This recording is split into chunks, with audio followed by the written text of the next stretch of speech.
Mixing with Mike, plugin of the week is the NUGEN Audio Monofilter 4. This is a very cool plugin that I've kind of stumbled across recently. I've been kind of following NUGEN for a while.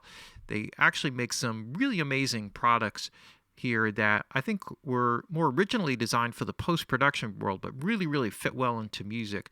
And they also offer some very unique features that you don't often find in a lot of music centric plugins. And so there's a lot of very valuable uses here, and the tools are great. They sound amazing, and there's a lot of cool stuff. So there'll be a few things coming from the NUGEN world that you'll be seeing showing up. One in particular, with master, in particular to mastering and translating out to streaming services, which is very cool, the Master Check plugin. So the monofilter plugin essentially is something that you see is a very common thing in mastering and also sometimes in mixing, and that is monoing up low frequencies.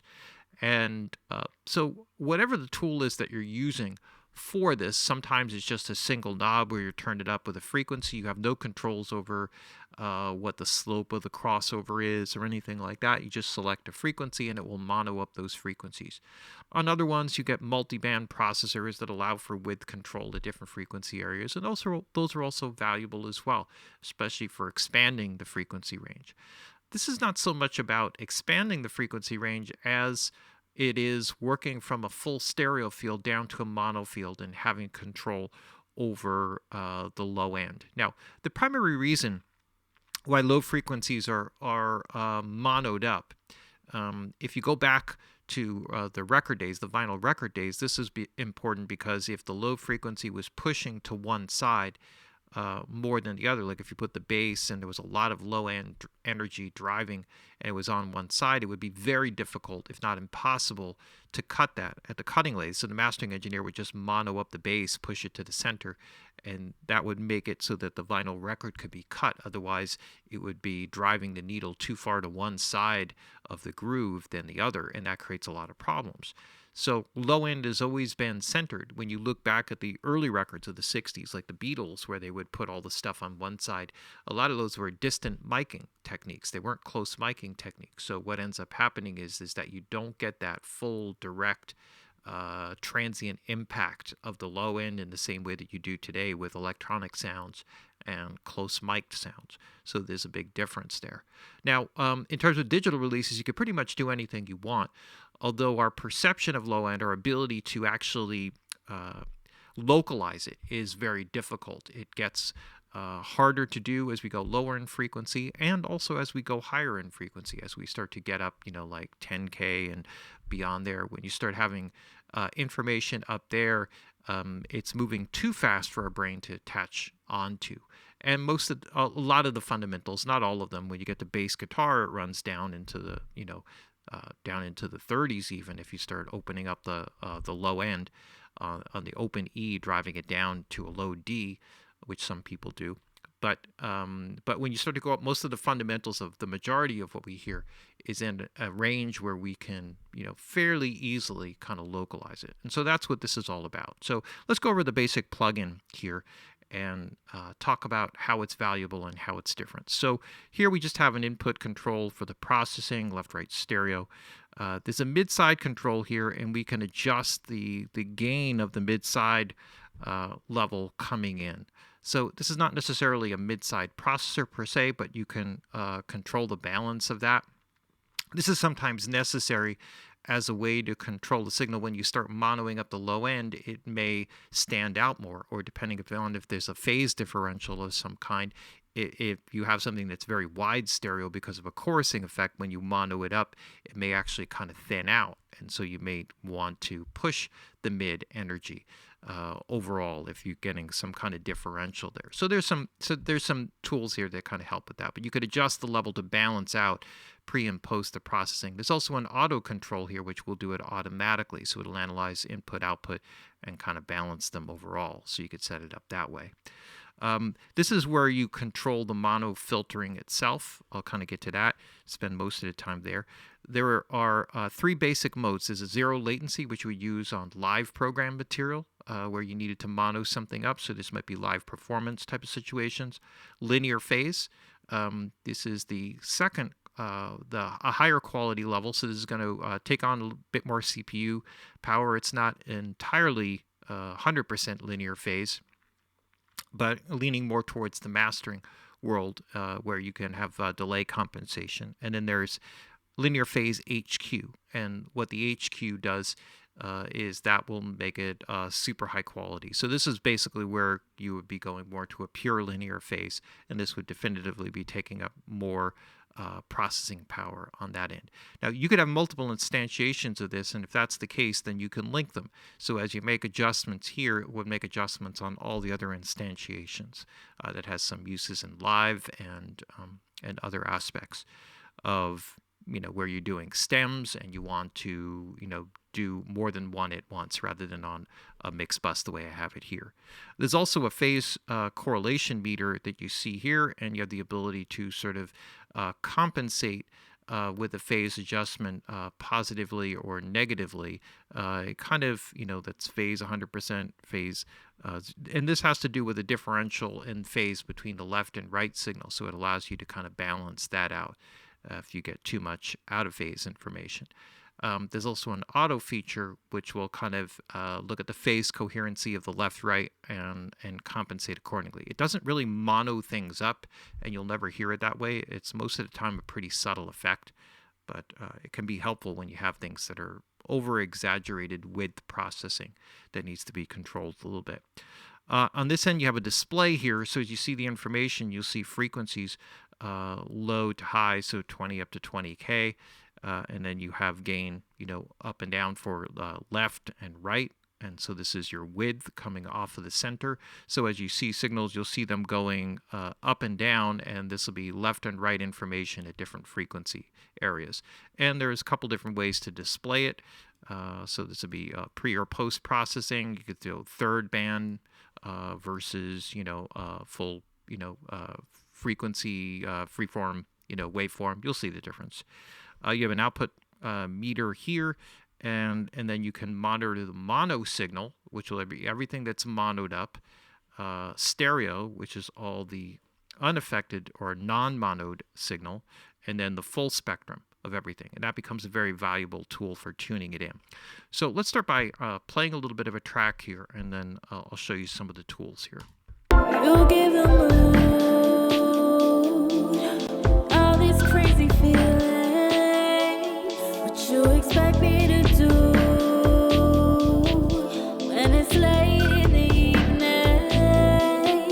And I tell you like, kiss me on my neck, tell me how you like it when I walk in a room, baby, cause we always win. We got that fire that we just cannot contain. So you're seeing some of the out of phase information, particularly on the low, and you'll see another display down here which will show this same thing as well. So the way that this fundamentally works is that we have crossover points and width control. So here we can set one crossover point here, which is the transition to the low end. This sets the low end, so you can adjust how sharp the filter is going to react before it starts monoing the low frequencies. There's also a high pass filter, so if you leave this all the way down, you'll see the settings right here, right at 20 hertz. So you could use this to filter off lower frequencies on the bottom end, so you have a low cutoff there. And then you could see the frequency here where it starts to go to total mono. And then you'll see these two arrow keys here which allow you to control the width. So this would be full stereo as it is. But what's really cool is that I have like a width control here for the low end, so I can determine like how narrow. It doesn't necessarily mean you have to make it all mono. So a lot of those sort of single knob features that mono up the low end and have just a single crossover, it pushes all that directly fully. This way you have some measure of control. But not only that, the ability to adjust the crossover points, so I can make that a very tight area. I can make it happen over a broader area. The thing you want to be very conscious of as you're monoing center information up is be very conscious of how much low end and low mid information exists on the side. Sometimes you'll have like a guitar or a keyboard sound that has a lot of information, down in the hundreds. And if you just start pushing that stuff to the middle, then you'll start to change things. That quite often happens with like floor toms and stuff like that, where you have this nice thundering low end on the floor tom, and then if you push all of that information to the mono, then all of a sudden it thins out that. So you have to be a little bit conscious of that, and this allows you to kind of strike a medium there. Now, on the higher frequencies, you also have from wide stereo, and you could also mono it up. So you could go the opposite direction if you wanted to and swing everything. Now, generally, there's almost no reason ever to do that. But you can mono up the mix a little bit. This sometimes becomes valuable, when you have too much width processing, where you can kind of pull things in a little bit. So that's an option there. So one of the cool ways of using this, and the way that you want to start, is if I start with the mono information here, I can find my crossover point. So what I'll hear is just the stuff below the low end filter here.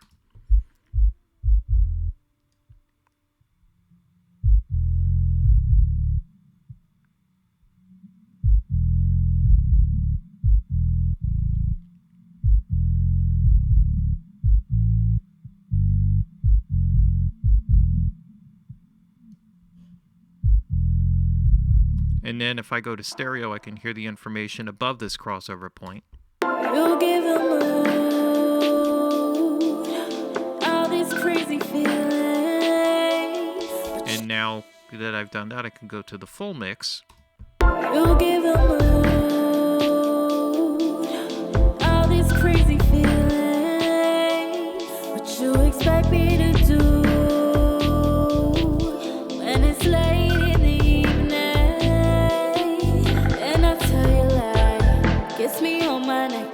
Tell me how you like it when I walk in a room, baby, cause we always win. We got that fire that we just cannot contain. And I like when you say my name. Had to find what I realized when I'm at you. You can look, but you won't find nothing better. And I like when you say my name. Had to find what I realized when I'm at you. You can look, but you won't find nothing better.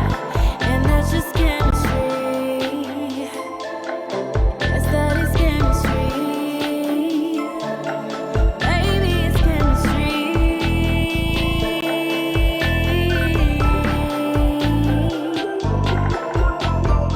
Take your So you can hear just by monoing that up. So my crossover points here are at 131 and 194, and which is fairly high. Sometimes that's, and monoing it up quite significantly. There's not a lot of side information that has high, low frequency stuff here, but what you can hear with this is that how much more like tighter and focused, and maybe it's an exaggeration of what should be done here, but you could hear how it tightens up that low end, makes it more focused and less muddy sounding. So. You give a mood, all these crazy feelings. What you expect me to do when it's late in the evening? And I tell you like, kiss me on my neck. Tell me how you like it when I walk in a room, baby, cause we always win. We got that fire that we just cannot contain. And I like when you And this gives you a good sense of control about the way that you work with it. Now, in using this for a bit, I haven't necessarily found as many examples where I would stretch this out. But it could be, because there is a keyboard in here that does have some warmth in it, so I could shift this filter here back in a little bit. There's also an undo here. There's undo, redo, there's a bypass directly here. You also have a bunch of presets, which are kind of cool, including presets for club, some clubs, for different styles of club mixes will mono everything up, below 400 hertz, and so you can sort of prep your, obviously you mix that way, but you can also control that on that end. And then it also deals with some other things, for drums and individual tracks. So there's loads of other things. This can also be very cool if you have things where you have room mics and the kick drum sounds like it's all leaning towards one side. You can take that energy, shift it more towards the middle, and at least get that low frequency content in the room to be resonating more central, so it's not shifting the balance. So that's like also a very common thing, place where you could use something like this outside of just a pure mix bus situation like I have it here. Also going to switch it to HQ here. So let's shift this down a little bit and see what that sounds like. You give a mood, all these crazy feelings. What you expect me to do when it's late in the evening? And I tell you like, kiss me on my neck, tell me how you like it when I walk in a room, baby, 'cause we always win. We got that fight. Right, so that's probably like a more suitable frequency here. I'm going to shift this back a little bit. It also helps with that keyboard. So I'm going to shift this down a little bit. Right now it's at almost 200. You give a mood, all these crazy feelings. What you expect me to do when it's late in the evening? And I tell you like, kiss me on my neck, tell me how you like it when I walk in a room, baby, 'cause we always win. We got that fire that we just cannot contain.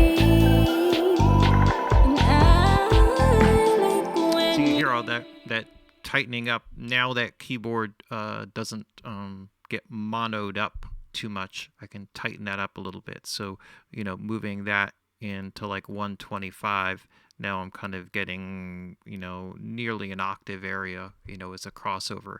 And I could tighten that up even a little bit more if I wanted to. But just to show you, how basically powerful that is, it's a very cool plugin. It sounds great. Has all the basic features that you want. I really love, this ability to mono or monitor the stereo information versus the side information, so you could really focus in and hear everything is really powerful. And then there's also an auto phase correction here. This can sometimes be very subtle, but if there are differences between the left and phase information differences between the left and right information, it's not going to mono them up or do a correction, but in some subtle ways what it'll do is it'll kind of can make things a bit more, just a touch more mono compatible and more focused. Just check that out, see if it makes a difference here. you give a mood, all these crazy feelings. What you expect me to do when it's late in the evening? And I tell you like, kiss me on my neck, tell me how you like it when I walk in a room, baby, 'cause we always win. We got that fire that we just cannot contain. And I like when you say my name.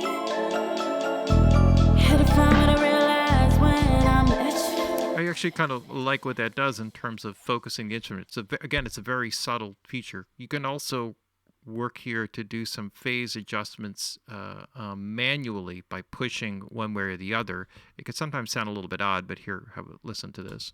You give a mood, all these crazy feelings. What you expect me to do when it's late in the So this would be, twisting the phase differential. In particular, you hear it in the low end. And so driving the phase plus minus one way or another. If there is some kind of an offset, it gives you the ability to compensate for it. Very cool plugin by NUGEN. Simple layout, simple display, graphics, really straightforward. Sounds great. Very easy to use, and a very powerful plugin. Absolutely, one that's great for these types of tasks. Has found so many uses for this just in a very short period of time since taking it on and digging into it a bit. So there you have it. Mixing with Mike, plugin of the week, NUGEN Audio Monofilter 4.